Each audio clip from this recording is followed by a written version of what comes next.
I will call us to order. Jodine, have you taken attendance? Great, thank you. So the very first thing we do today for the first meeting of the year is elect our library board officers. So first, I would like to nominate Aiden Sova for library board president. Seconded. Great. Any other nominations? Any discussion?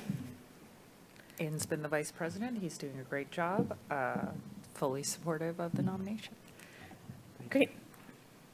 I agree. Jodine, these are all roll call votes. Trustee Campbell? Yes. Trustee Kleinman? Yes. Trustee Solomon? Yes. Trustee Silva? Yes. Trustee Trudeau? Yes. Great. We have a new board president. Very exciting.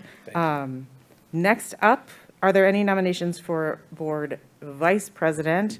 I would like to nominate Anna Solomon. Second. Any discussion? Anna's been on the board with me the whole time I've been on the board, basically. She's currently serving as secretary. I think Anna would be a great vice president. Another roll call vote. Trustee Campbell? Yes. Trustee Kleinman? Yes. Trustee Solomon? Yes. Trustee Silva? Yes. Trustee Trudeau? Yes. Okay, next up, nominations for board treasurer. I would like to nominate Lisa Campbell. Second. Discussion. Lisa's been doing an amazing job as Yeah. treasurer. Lisa has, I keep cutting you off, I apologize.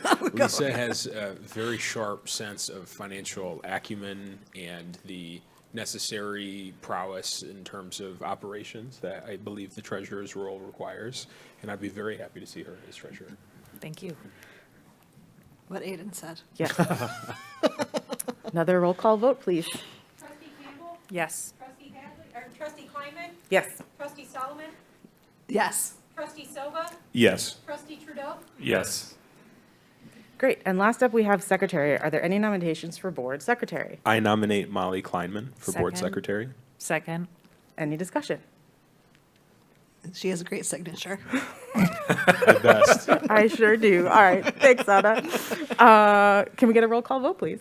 Trustee Campbell? Yes. Trustee Kleinman? Yes. Trustee Solomon? Yes. Trustee Silva? Yes. Trustee Trudeau? Yes.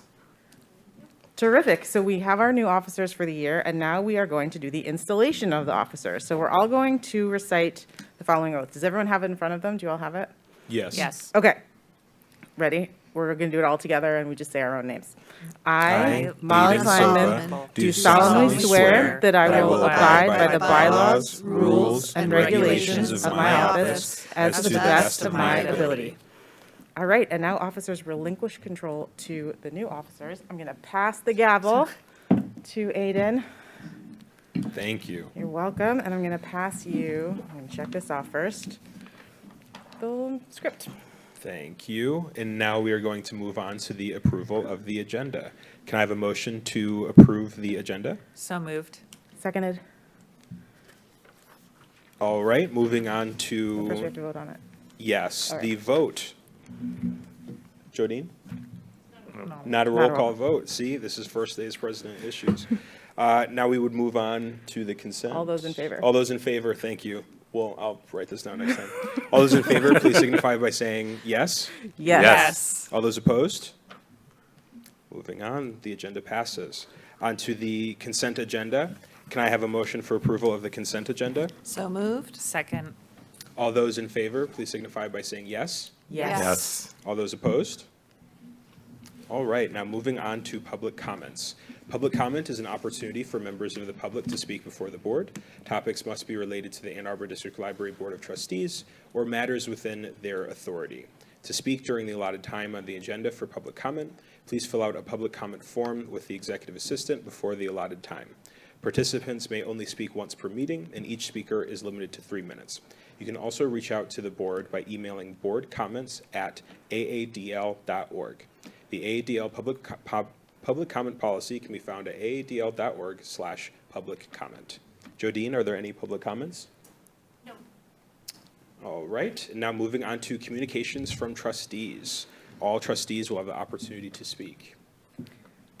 Oh, I had a quick one. I just wanted to express my gratitude and appreciation to all of the library staff who have been keeping the buildings open and functional during this extreme cold weather that we've had for a lot of days. It's been great to know that there's a place people can go to get warm, have power, do all the things. So I just wanted to say thank you to staff for doing that, and also abolish ICE. Thank you, Molly. Anyone else? I just want to thank Molly for her service as the president. You've done an incredible job. You helped with a huge campaign.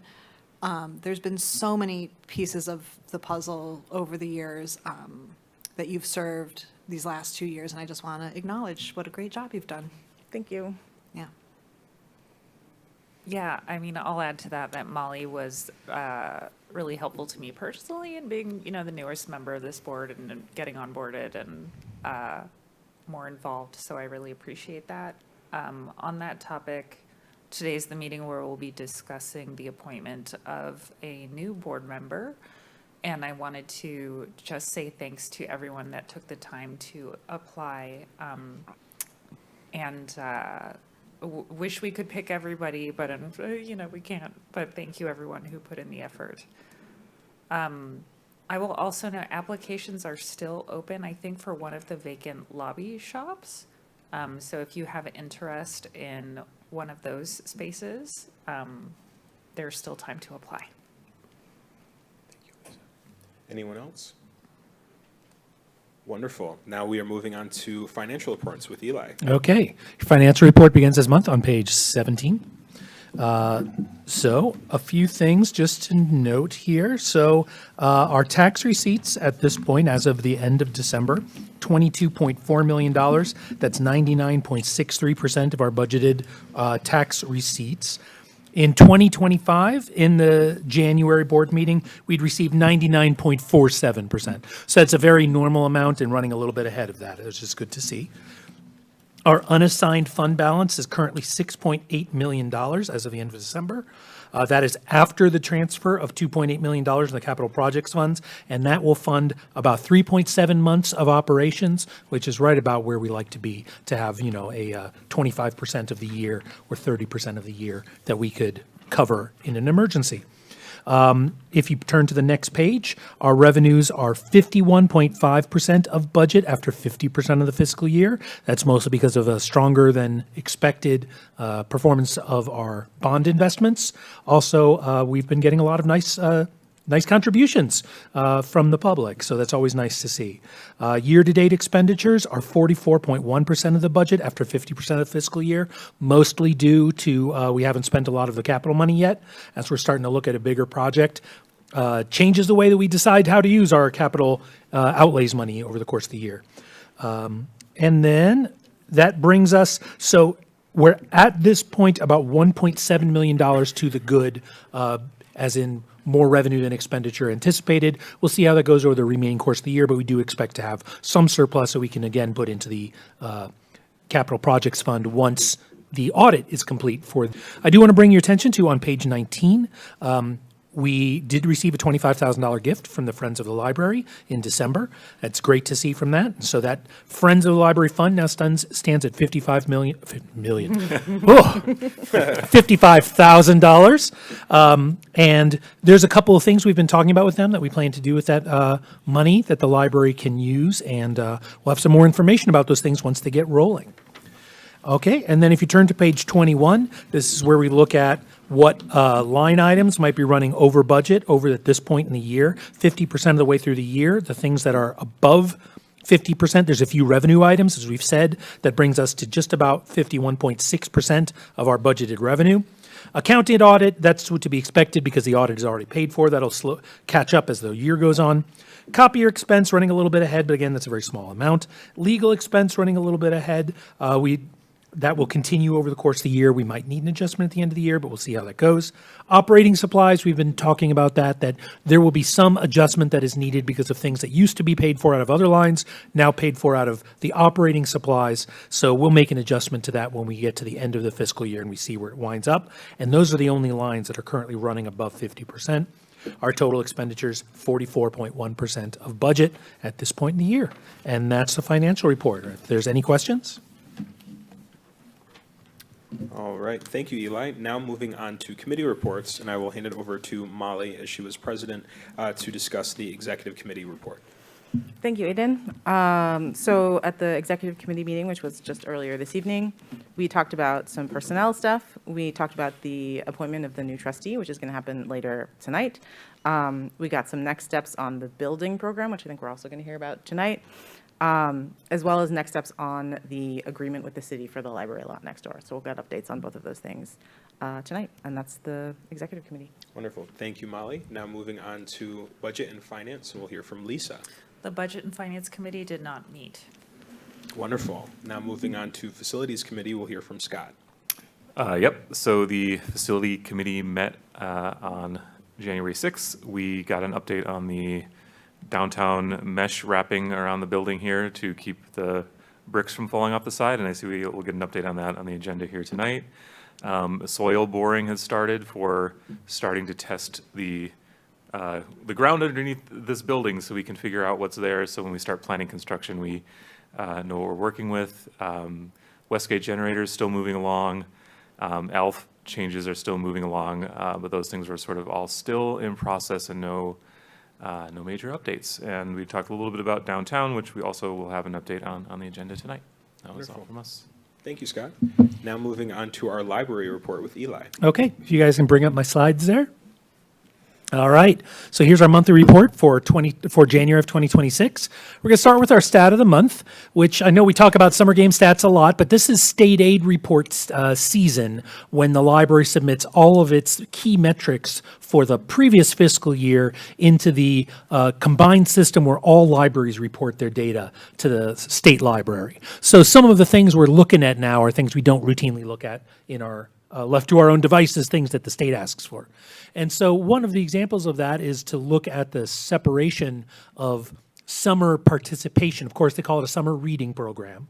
And the state stats don't actually have a place for adult numbers. So what we do is we have the kid numbers, and then we report teen and adult as the teen number. So just what this shows, though, is a very interesting thing that we saw, is that we knew that we had a big increase in our total number of players from 2025 over 2024 as an 18.8% increase.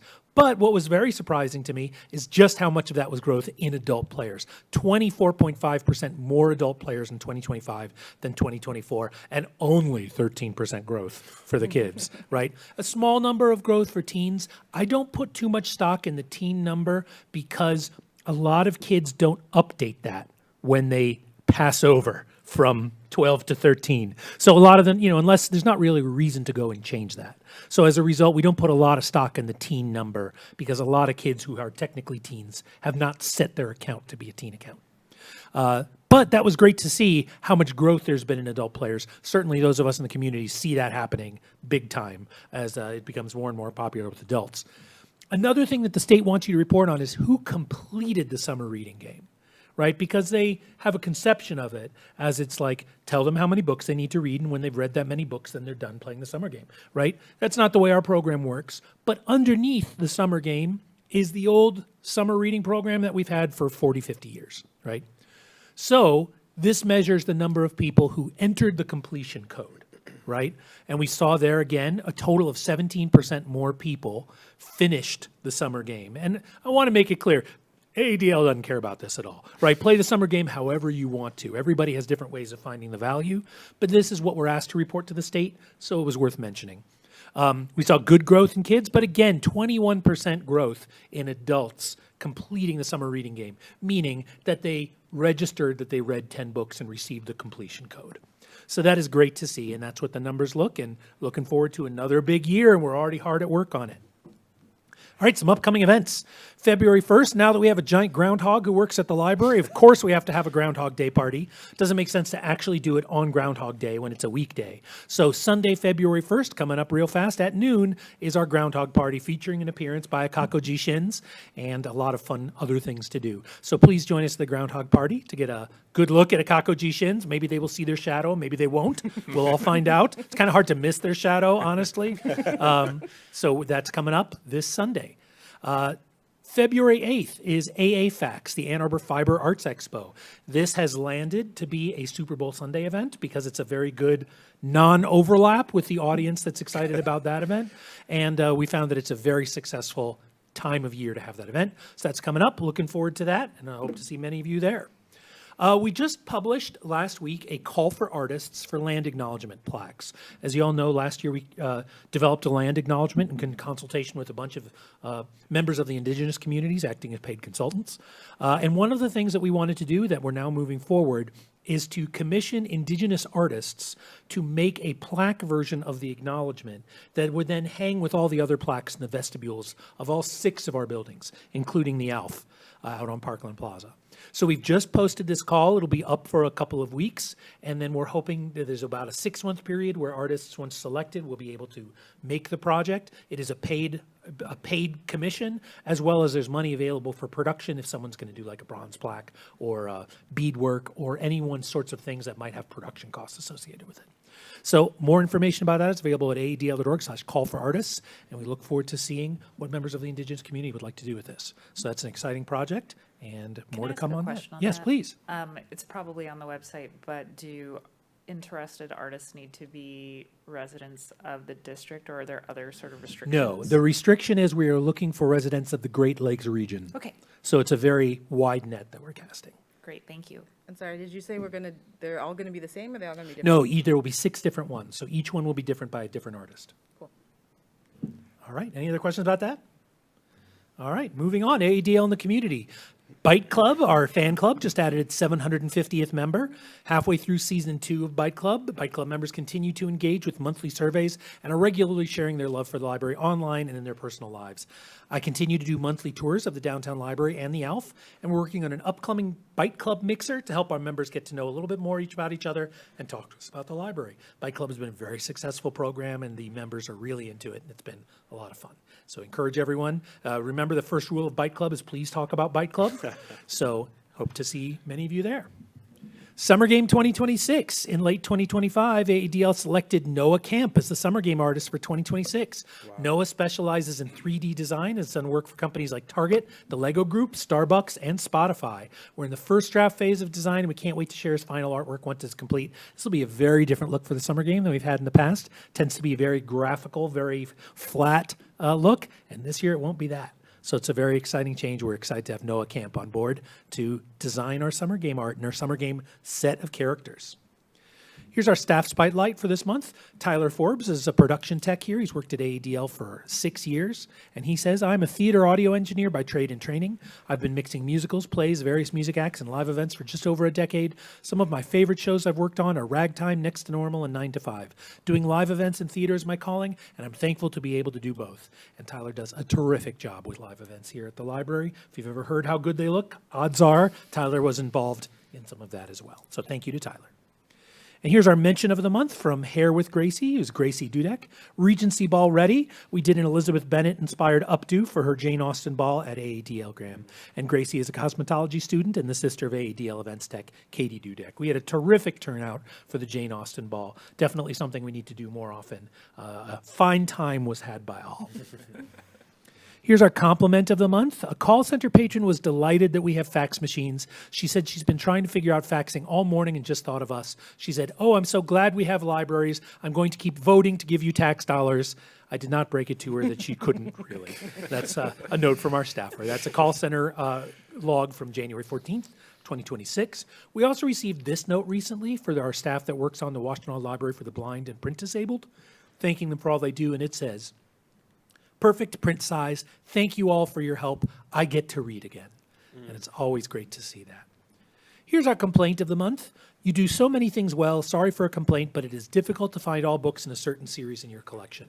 My most recent experience is trying to read the Philip Marlowe books by Raymond Chandler, which ended at the 3rd volume, The High Window, which doesn't seem to be a part of the collection. I understand you will lose material over time, but my suggestion is to find a way to ensure that if you originally had a series and still have some of them, to reacquire any missing. Thank you. So this particular title is now on order, thanks to this patron's comment. There's a lot of series in the library's collection. And one thing that's important to remember is if we keep forever everything we ever bought. There's no room for new things.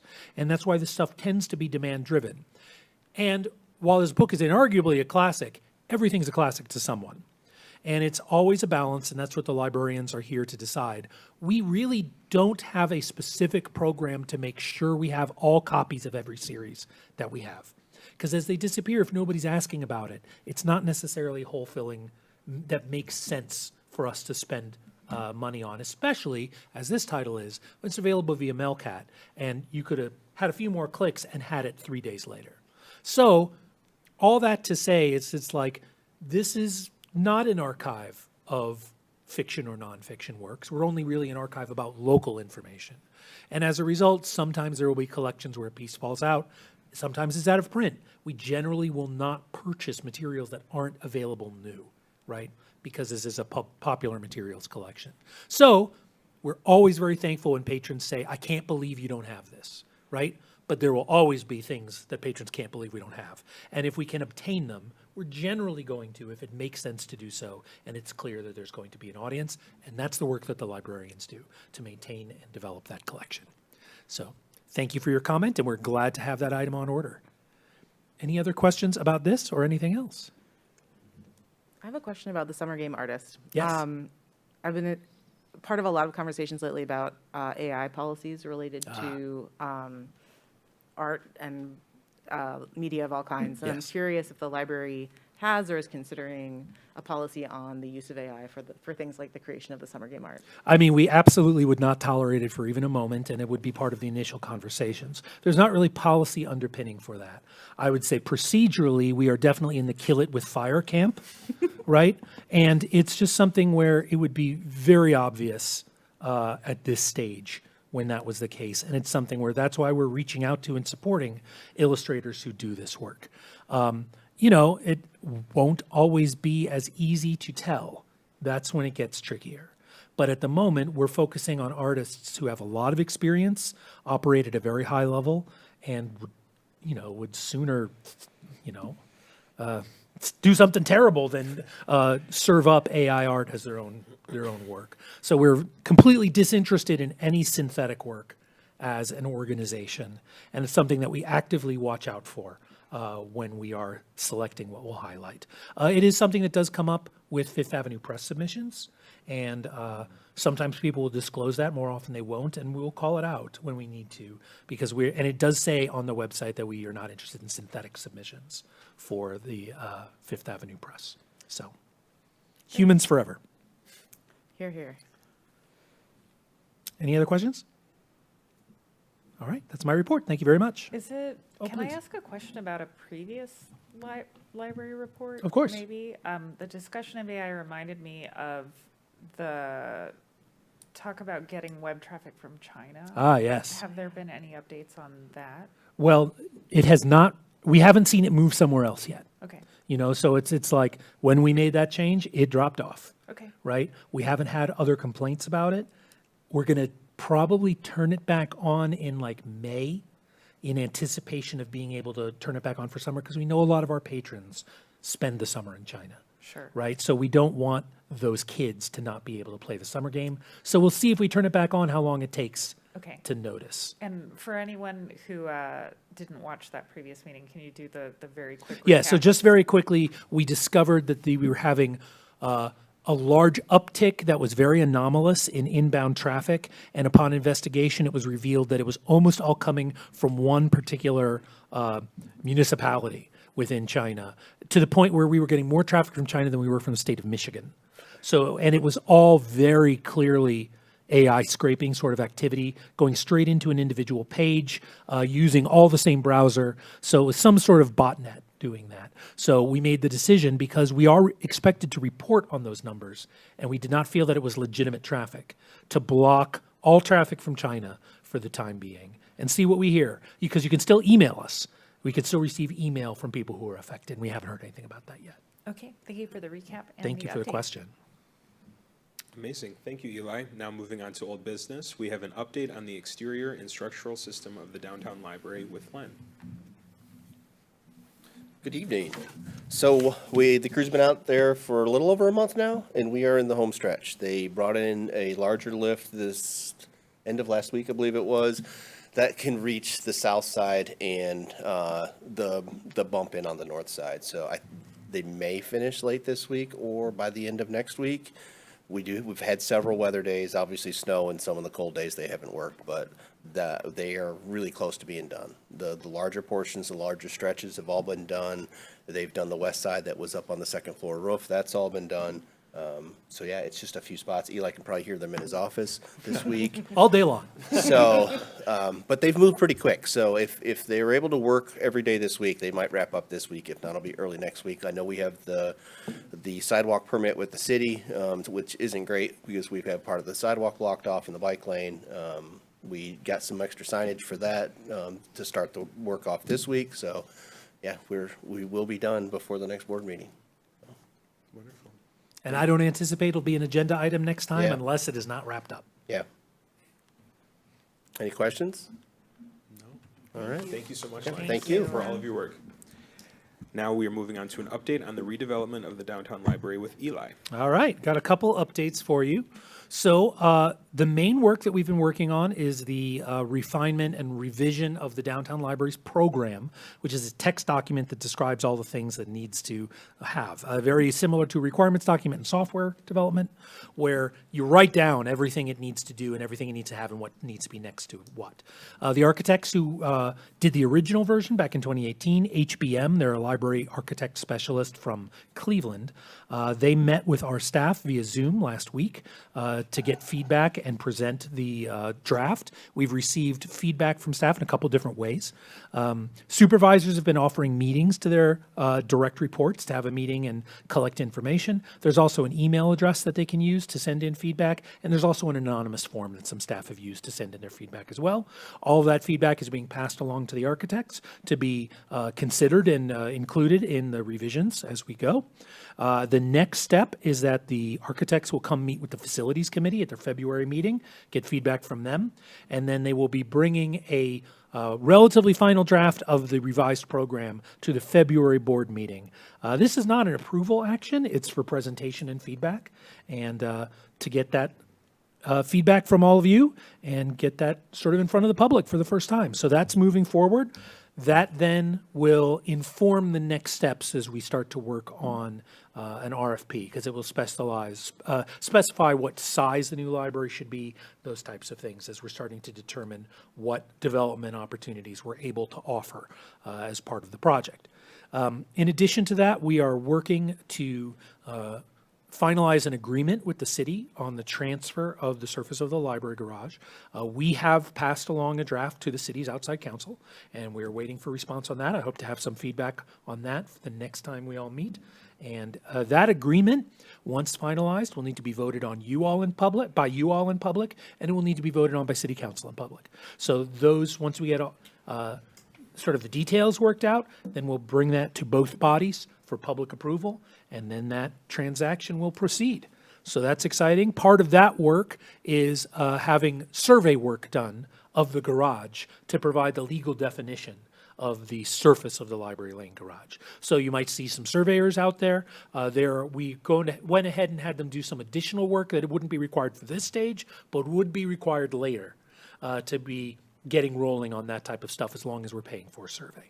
So that work is underway. As Scott said, we're doing we already completed the soil borings, just waiting for the report to sort of see what the subsurface conditions are. We also will be receiving the report that Core Spaces had when they started their project, just to compare that. That will be helpful as well for the project on the credit union site. So at this point, the main project is finalizing the program and beginning the work to get the transfer agreement signed, and then moving forward from there. Wonderful, thank you.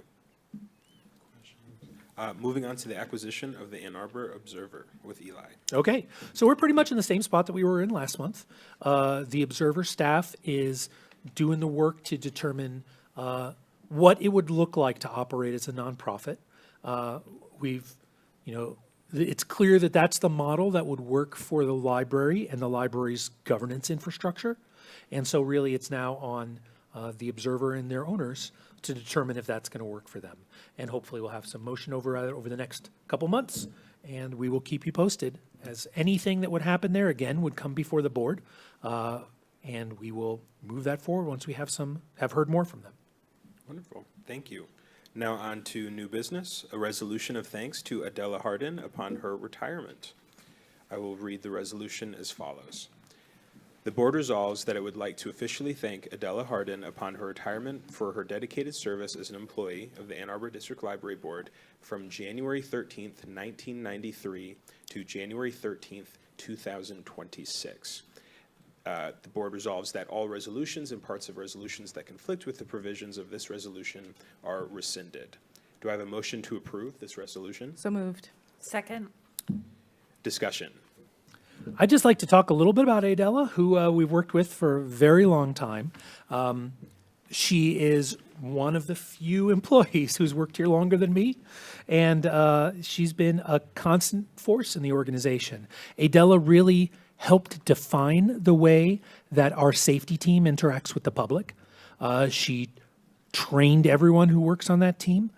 She did a wonderful job bringing up her replacement, and that's Weston Johnston, who has now been promoted into her position. And the excellent job that our safety team does in very challenging situations is primarily due to the work that Adela has done all over the years to establish the expectations, establish the way that we want our patrons to be treated, and to establish what the space is between the policies and the actions that we take procedurally day to day. So Adela just did excellent work for us for the library for many, many years, and we wish her the absolute best in her retirement after precisely 33 years at the library. She retired on the anniversary of her first day. Wow. So congratulations to Adela, and we wish her the best in her retirement. Len, did you want to add anything? No. Okay. Awesome. Any further discussion? Seeing none, all those in favor, please signify by saying yes. Yes. Yes. All those opposed? This resolution passes. Now moving on to the approval of the board meeting dates for 2026. You can look at pages 24 and 25. Do I have a motion to approve the meeting dates? So moved. Second. Now we move on to discussion. This is your chance if you have any problems with any I of know. these. Grabbing the calendar.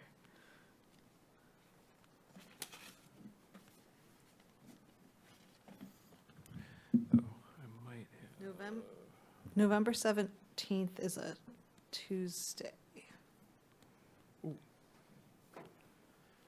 Thank you for catching that.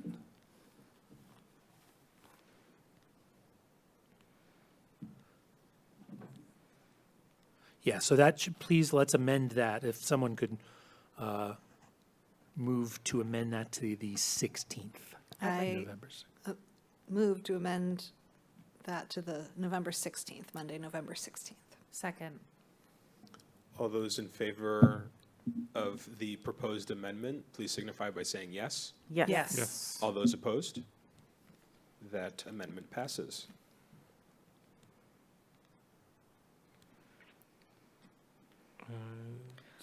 Looks like high holidays are early this year, so they don't conflict with anything. Okay. Yeah, it doesn't interrupt spring break. Right, I was checking spring break. I was checking. Yeah, I might be gone in September, but there's nothing to do about that. You have very good attendance, You Scott. do. You're allowed to true. miss You one. Yeah, if we're discussing this, looks fine to me. Yeah. Any further discussion? Okay. All those in favor, please signify by saying yes. Yes. Yes. All those opposed? That resolution passes. Now moving on to Board, Budget, and Finance Committee appointments. In terms of the Budget and Finance Committee, I would nominate beyond the treasurer, myself, as well as Anna. Discussion? Wait, am I supposed to be on the? No. Wait. No. Me, Lisa. Lisa. Lisa? Lisa, I apologize. Right? Well, no, but Lisa's and treasurer. you- She's I'm treasurer, so treasurer. then, Oh, wait. And- Oh, it can be me. And you, It'll be me. right? okay, it'll be. Or wait, no, we figured out we don't have to have 3 people. I think one of the options here is to appoint the new trustee once you've determined who they are to that committee, because that's a Yeah. good Right. place to have an Right. introduction to the library. Right, so it's So like a you can just temporary. appoint 2 people now, and then after you've seated a new trustee next month, you could appoint them to that committee as well. Yes. Which I think is a That is- great upskill and learning opportunity for Yeah, whoever the new It's a trustee great way to learn is. how all the budget stuff works. Yeah, I agree. So do we need a second on Aiden's nomination, or is this just is this a formal thing, or is this something We would need a second. Yeah, I'll second. All On those- on each of us, Well, each because person? Lisa is Is the already on by treasurer. default, So right? just for a second, okay, so Yeah. just for Aiden. Yeah. All right, cool, so you seconded. Yeah. All those in favor, please signify by saying yes. Yes. Yes. Yes. All those opposed? Great. Now moving on to the Board Facilities Committee appointments. In terms of nominations, we had discussed keeping the original recent group of folks, so that would be Scott and Molly and I believe Lisa as well. Do I have a motion to approve? So moved. Second?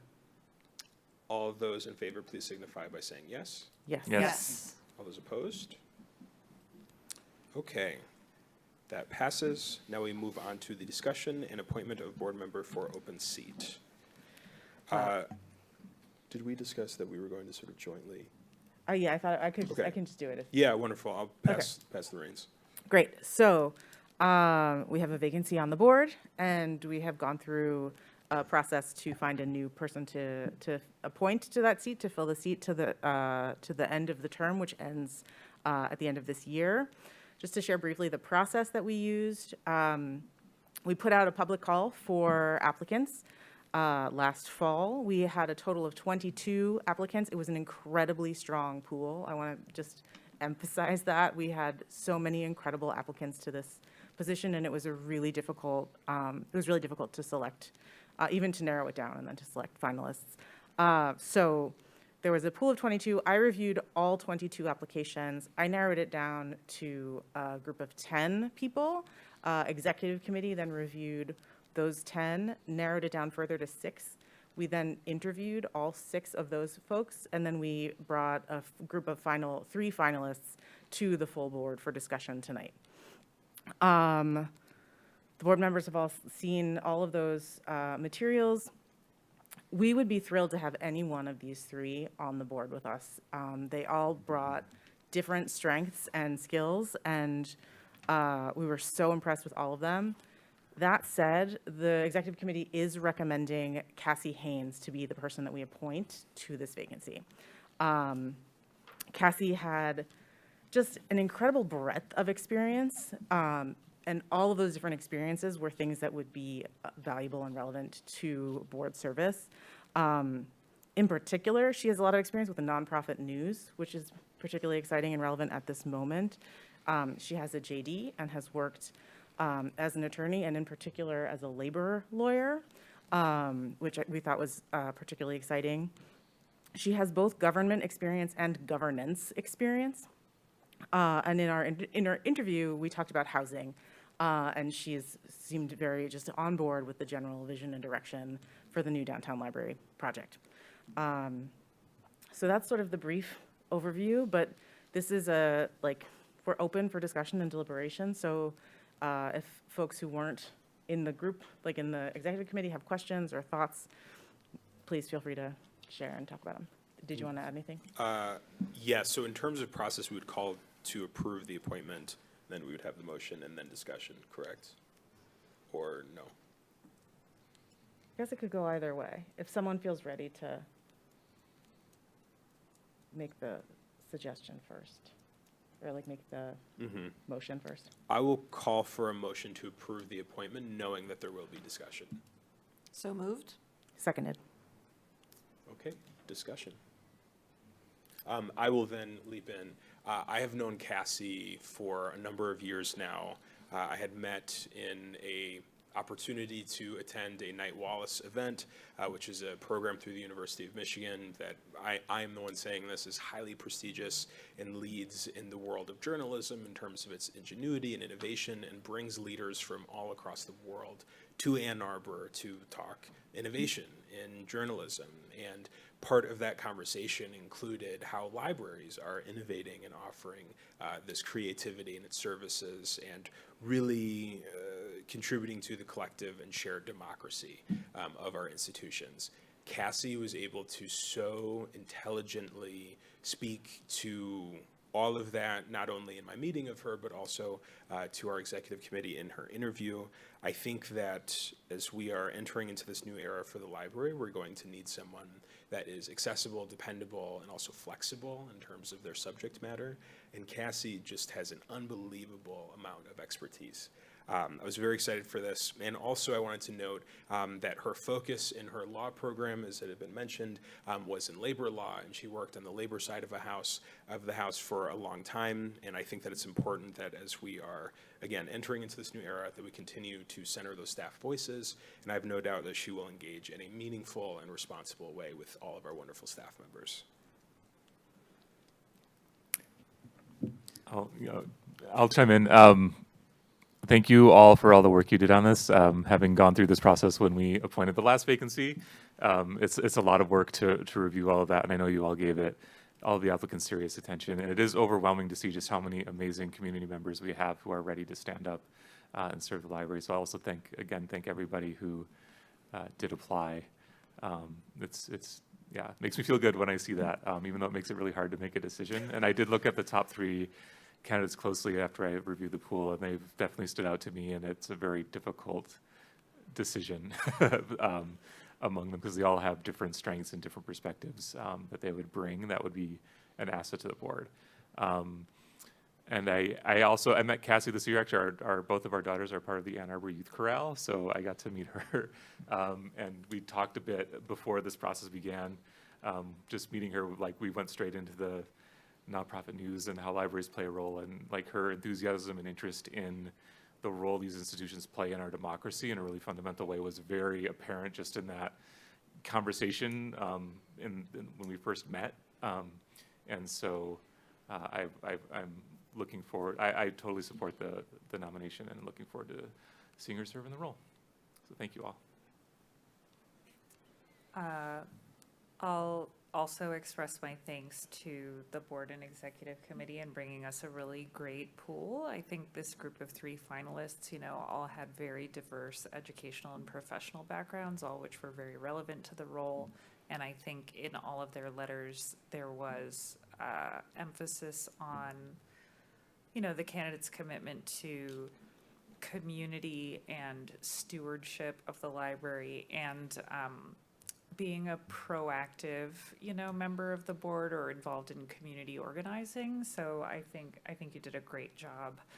I think all the candidates too had some amount of experience in nonprofit leadership or engagement with the regional business or political ecosystem. So, I think that's all an asset. I don't know Cassie personally. I have not met her yet. But I think when I consider the 3 finalists, the fact that she does have legal and journalistic experience is somewhat of a differentiator. I think when I think about, past members of the board or applicants to other pools, we're fortunate to live in a community that has a lot of people in the education field or library workers as well. I think getting someone with legal expertise, that's a skill set that we don't necessarily have in the current board makeup that would be helpful in the current moment we find ourselves in. So, as well as the journalism experience. So I'm supportive, but I would echo the sentiment that I'd be happy to have any 3 of these finalists serve with us. Yeah, I'll just say this was very difficult for me to decide. It was really, the pool was really impressive, and to echo what Scott was saying, I just was moved by seeing how many really incredible community members, want to support this institution, So yeah, I just want to publicly thank all the people who threw their hat in the ring, and it was a really educational experience going through all of the applications. And yeah, I also support the recommendation for Cassie, that just like the Venn diagram of like all the things, she's just sort of sitting right at the center of that. So that's all I've got. Amazing. This is very exciting. Seeing no further discussion, I will offer it to Jodine for a roll call vote. Trustee Campbell, Yes. trustee Kleinman, Yes. trustee Solomon, Yes. trustee Soba, Yes. trustee Trudeau. Yes. Wow. Okay. Congratulations to Cassie if you are watching in the ether. And just process-wise, she will be sworn in between now and the next meeting, and will be seated at the next meeting. Amazing. Thank you, Eli. Now moving on to public comments. Jodine, are there any public comments? No public comments. Okay. Now we are on to adjournment. Do I have a motion to adjourn the meeting? So moved. Second. All those please signify by saying yes. Yes. Yes. All those opposed? Meeting adjourned.